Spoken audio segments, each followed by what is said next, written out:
अष्टावक्र गीता चौथा प्रकरण सूत्र 3। उस पद को जानने वाले के अंतकरण का स्पर्श वैसे ही पुण्य और पाप के साथ नहीं होता जैसे आकाश का संबंध भासता हुआ भी धुएं के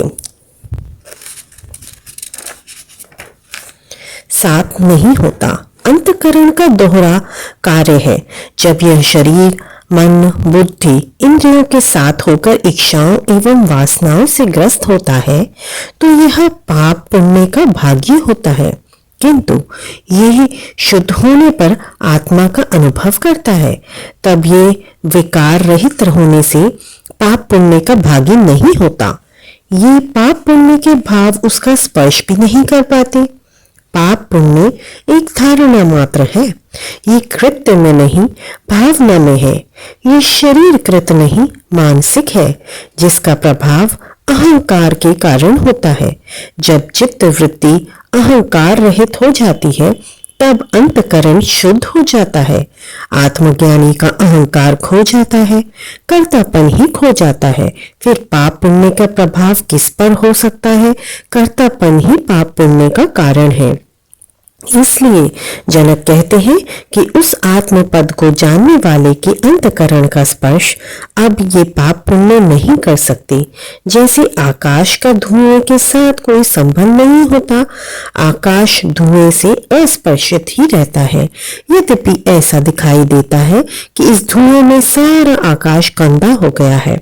ऐसे ही लोग चाहे ये समझे कि ज्ञानी भी संसारी जैसा ही कार्य कर रहा है, अतः वह ज्ञानी नहीं भोगी है, पाखंड कर रहा है, दुनिया को धोखा देने के लिए ज्ञानी बन बैठा है।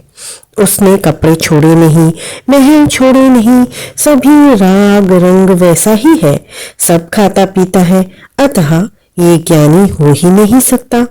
ज्ञानी कैसा होता है, इसकी परिभाषा भी जब अज्ञानी करने लगते हैं तो अपनी मूढ़ता उस पर थोप देते हैं कि ज्ञानी नंगा रहता है, खाता पीता नहीं है, उपवास करता है, जिसका चेहरा लटका हुआ हो, जिसे एनीमिया हो गया हो, जो कृष्णकाया हो, जिसकी बोलने की शक्ति न हो, आंखों में तेज न हो, जो मरे हुए जैसा जीता हो, वह ज्ञानी होता है। अब यदि किसी बंदर को परमात्मा की आकृति बनाने को कहा जाए तो वह उसकी आकृति बंदर जैसी ही बनाएगा ना, वह मनुष्य जैसी क्यों बनाएगा भला? जनक को ज्ञान प्राप्त हुआ, इसलिए वे इसकी सही व्याख्या दे पा रहे हैं। इस कारण को भी अष्टावक्र जैसा ज्ञानी गुरु ही समझ सकता है। अज्ञानी इसे समझ ही नहीं पाएगा कि जो घटा है वह वास्तविक है अथवा भ्रांति ही है।